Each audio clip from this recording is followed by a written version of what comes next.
Good afternoon and welcome to News Around Africa by Magic TV, and I'm Esther Wilson.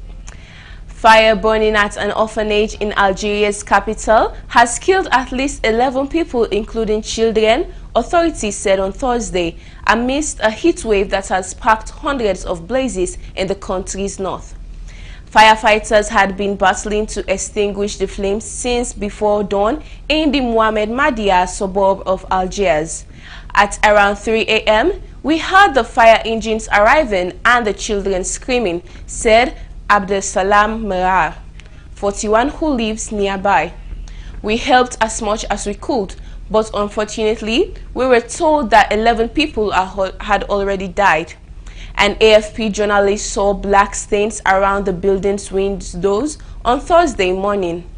A witness said firefighters had used a chainsaw to remove metal bars from a window. The Algerian Civil Defense said the tool was provisional and added that another 19 people were injured in the fire, the cause of which is unknown.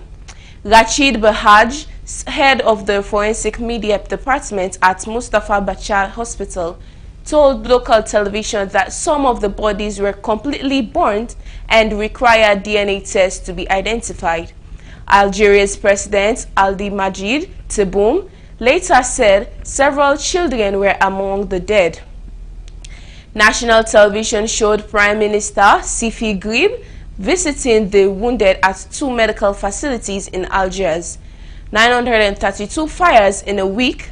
Algeria has been sweltering under a heat wave for several days, and nearly 1,000 fires have been recorded in the space of a week, from July 8th to 15th. And the civil defense reported 932 fires according to state media. Most had been extinguished, but a small number were still burning. One municipal worker died battling a blaze in the northern province of Sétif, a local mayor said on Wednesday. The civil defense said it had mobilized more than 19,000 personnel and 700 trucks to battle forest fires, as well as 6 helicopters and 12 water-bombing aircraft. It has also evacuated some residents in the provinces of Bijar, Gulma, Bura, and Mila, according to the APS state news agency. Every summer, northern Algeria is struck by a forest fire, a phenomenon exacerbated by drought and climate change.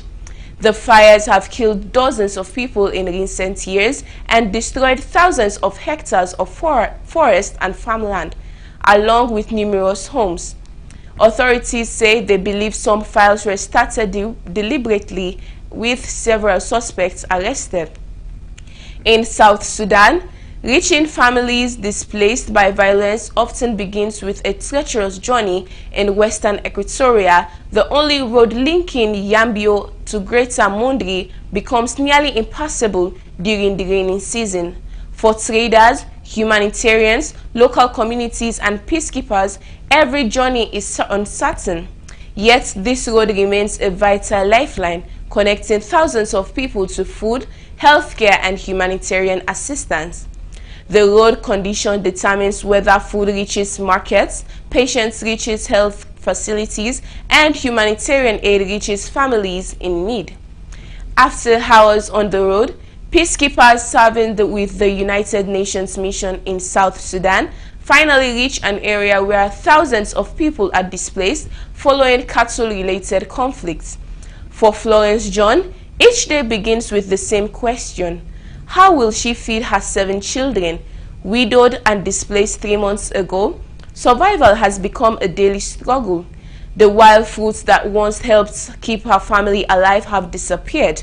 Now hunger and illness have replaced the sound of gunfire. Beyond assessing humanitarian needs, peacekeepers are working with local authorities and communities to prevent further violence and support peaceful coexistence. For thousands of displaced families, the greatest challenge is rebuilding lives shattered by violence.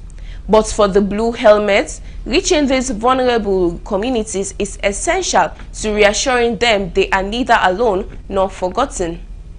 Faced with intense anti-immigrant sentiment in South Africa, The Zimbabwean government says nearly 100,000 of its citizens have returned home since the end of May. Their departure came as anti-illegal migrant group March and March's unofficial 30th June deadline looms for undocumented foreigners to self-deport. Harrier says more than 70% of the returnees are women and children, with all undergoing screening and profiling at the border. Health Ministry officials, working with Doctors Without Borders and other partners, have provided medical services at the Bethbridge Transit Center. The government says it has expanded its repatriation and reintegration efforts as the number of its citizens requiring assistance continues to rise. Officials say the reintegration program involves multiple government ministries, civil society, and United Nations agencies. They are providing transport, food, shelter, medical care, and access to education for returning families. It's estimated that some 2 million Zimbabweans live in South Africa, with officials saying they expect more than half of them to leave. Harrier says it's also assisting Malawians and Zambians transiting through the country as they return home. That's all we have time for on this edition of News Around Africa, and I'm Esther Wilson.